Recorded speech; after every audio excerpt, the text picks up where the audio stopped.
Hello everyone, welcome to Sri Bala వంటలు.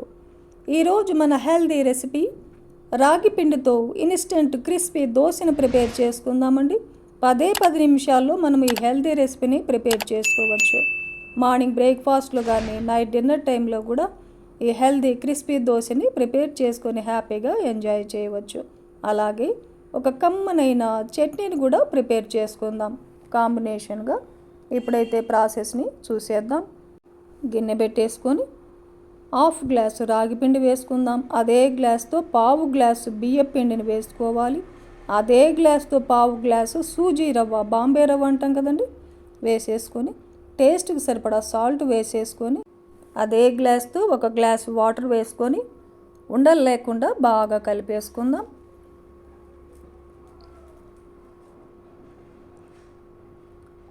ఇప్పుడు ఇంకొక గ్లాస్ వాటర్ వేసేసుకుందాం. బాగా కలిపేసుకోవాలి. ఇంకొక పావు గ్లాసు వాటర్ వేస్తున్నానండి. మొత్తానికి 2 గ్లాస్ వాటర్ తీసుకున్నాం. మనము బాగా కలిపేసుకొని 10 నిమిషాల పాటు రెస్ట్ ఇచ్చేద్దాం. ఈ లోపల కమ్మనైన చట్నీని కూడా ప్రిపేర్ చేసుకుందాం. స్టవ్ ఆన్ చేసుకొని ఒక బాండిల్ పెట్టేసుకుందాం.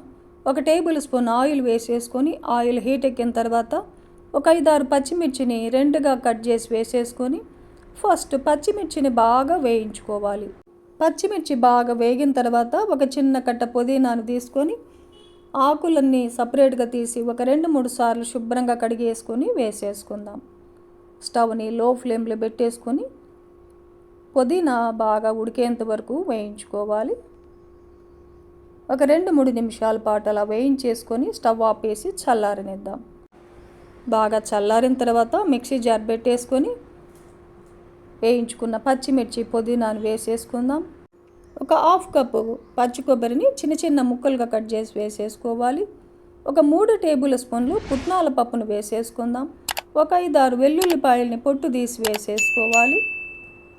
ఒక హాఫ్ టేబుల్ స్పూన్ జీలకర్ర వేసేసుకుందాం. కొద్దిగా నానబెట్టిన చింతపండును వేసేసుకోవాలి. టేస్ట్కి సరిపడా సాల్ట్ వేసేసుకొని తగినన్ని వాటర్ని వేసేసుకొని మెత్తగా మిక్సీ పట్టేసుకొని బౌల్లో తీసుకుందాం. చట్నీకి పోపును కూడా పెట్టేసుకుందామండి. 1 టేబుల్ స్పూన్ ఆయిల్ వేసేసుకొని ఆయిల్ హీట్ ఎక్కిన తర్వాత పావు టేబుల్ స్పూన్ ఆవాలు, పావు టేబుల్ స్పూన్ జీలకర్ర, పావు టేబుల్ స్పూన్ మినపగుళ్ళు, పావు టేబుల్ స్పూన్ శనగబేడలు, ఒక 2 ఎండుమిర్చిని తుంచేసి అలా వేసేసుకొని కొద్దిగా ఫ్రెష్ కరివేపాకును కూడా వేసేసుకొని బాగా వేయించుకొని చట్నీలో కలిపేసుకున్నామంటే కమ్మనైన పుదీనా కొబ్బరి చట్నీ మనకు రెడీ అయిపోతుంది. ఈ చట్నీ ఇడ్లీకి కానీ దోశ రెసిపీస్కి కానీ ఉప్మా, పెసరట్టు దేనికైనా చాలా చాలా బాగుంటుందండి. ఈ లోపల మనకు నానబెట్టుకున్న రాగి పిండి రవ్వ కూడా చాలా బాగా నానిపోయింది.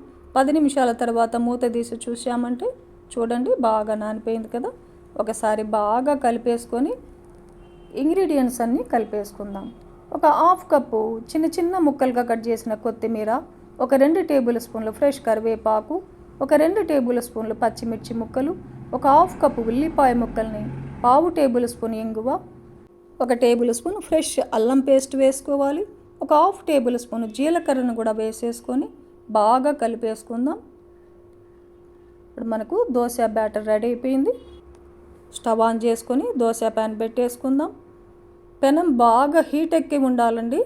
వాటర్ని స్ప్రింకిల్ చేసి టిష్యూ పేపర్తో రుద్దేసుకొని దోశ బ్యాటర్ని వేసేసుకుందాం.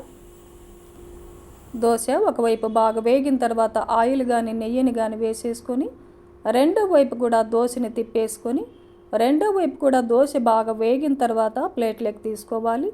అలాగే ఎన్ని కావాలంటే అన్ని దోశల్ని పెనం బాగా హీట్ ఎక్కిన తర్వాత వాటర్ని స్ప్రింకిల్ చేసి టిష్యూ పేపర్తో రుద్దేసుకుంటూ దోశ వేసే ప్రతిసారి పిండిని బాగా కలుపుకుంటూ వేసుకోవాలండి. లేదంటే రాగి పిండి అడుగు బాగాన ఉండిపోతుంది. కలుపుకుంటూ ప్రతి దోశ వేసుకోవాలి. ఇలాగే మనకు ఎన్ని కావాలంటే అన్ని కమ్మనైన క్రిస్పీ అయిన ఇన్స్టెంట్ రాగి దోశని ప్రిపేర్ చేసుకొని హ్యాపీగా ఎంజాయ్ చేయవచ్చు. చాలా చాలా కమ్మగా ఉంటాయండి. ఈ హెల్దీ రెసిపీని మార్నింగ్ బ్రేక్ఫాస్ట్లో కానీ నైట్ డిన్నర్ టైంలో కూడా తీసుకోవచ్చు. ఈ హెల్దీ రెసిపీని మీరు కూడా ఇంట్లో ప్రిపేర్ చేయండి. హ్యాపీగా ఫ్యామిలీతో ఎంజాయ్ చేయండి. ఈ వీడియో నచ్చితే లైక్ చేయండి, షేర్ చేయండి, సబ్స్క్రైబ్ చేయండి. థ్యాంక్ యూ అండి. Thanks for watching.